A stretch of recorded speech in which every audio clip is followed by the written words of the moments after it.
জিন্দাবাদ জিন্দাবাদ বাংলাদেশ আছে দাড়ি পাল্লা দাড়ি পাল্লা দাড়ি পাল্লা দাড়ি পাল্লা দাড়ি পাল্লা দাড়ি পাল্লা দাড়ি পাল্লা দাড়ি পাল্লা দাড়ি পাল্লা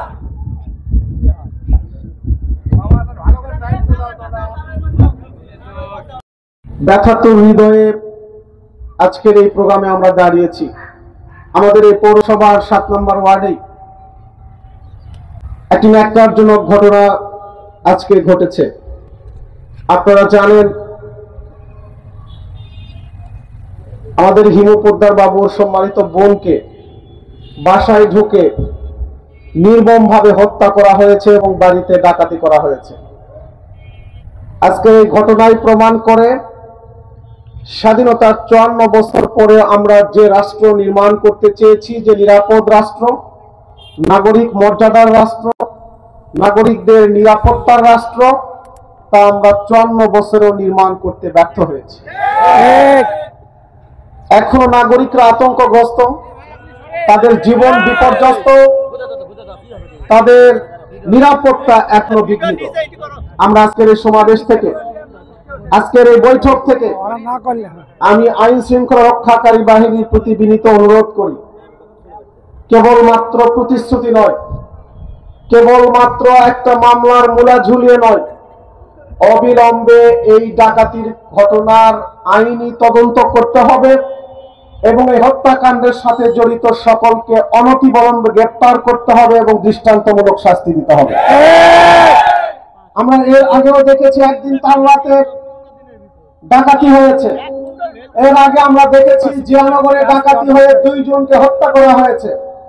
আমরা এর আগে দেখেছি দুপচাচিয়াতে দিনের বেলা মাওলানা আইজুর রহমান সাহেবের স্ত্রীকে হত্যা করা হয়েছে। একের পর এক আইন শৃঙ্খলা ভেঙে পড়বে, আমার নাগরিকদেরকে কবরে চলে যেতে হবে, আর আইন শৃঙ্খলা রক্ষাকারী বাহিনী বেতন তুলে তুলে খাবে, এটি হতে দেওয়া হবে না।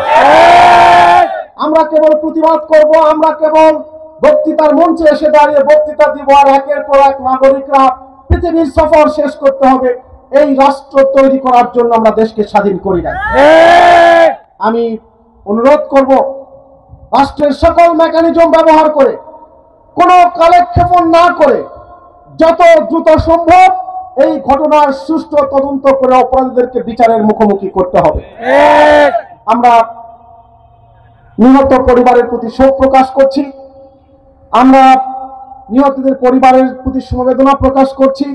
আমরা আশা করছি তাদেরকে আমরা ভিজিট করব, তাদেরকে আমরা এই ব্যাপারে পূর্ণ রাজনৈতিক সহায়তা দেওয়ার চেষ্টা করব আমরা ইনশাআল্লাহ।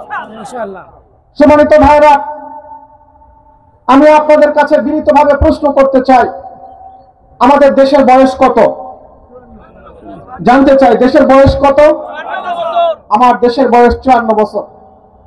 এই 54 বছরে আমরা যে রাষ্ট্রের স্বপ্ন দেখেছি, যে অর্থনীতির স্বপ্ন দেখেছি, যে সংস্কৃতির স্বপ্ন দেখেছি, যে শিক্ষা ব্যবস্থার স্বপ্ন দেখেছি, রাস্তাঘাটের অবস্থা যেমনটি দেখতে চেয়েছি, আইন শৃঙ্খলা রক্ষাকারী বাহিনীকে যেমনটি দেখতে চেয়েছি, ভূমি অফিসকে যেমন দেখতে চেয়েছি, পৌরসভা, সিটি কর্পোরেশন, ইউনিয়ন পরিষদ, রাজনৈতিক নেতৃত্বকে আমরা যেমন দেখতে চেয়েছি, এই 54 বছরে আপনার প্রত্যাশার দেশ কি আমরা গড়তে পেরেছি? একটি পরিসংখ্যান বলছে এখনো পর্যন্ত বাংলাদেশের 44% রাস্তা কাঁচা আছে। এই দেশের বয়স 54 বছর, মাত্র 56% রাস্তাকে আমরা তৈরি করতে পেরেছি। তার মানে 54 বছরে 56% রাস্তা, বাকি 44% রাস্তা করতে আরো 42 বছর লাগবে। ভাইরা, আমি জানতে চাই, তার কোনো মানুষ যখন অসুস্থ হয় তখন কি তিনি স্বপ্নে কল্পনায় তার স্ত্রী, সন্তান অথবা বাবা মাকে নিয়ে দুপচাচিয়া উপজেলা স্বাস্থ্য কমপ্লেক্সে চিকিৎসার স্বপ্ন দেখে কিনা? আমরা চাই, আমরা কৃষি প্রধান দেশ, সামান্য উপার্জন করে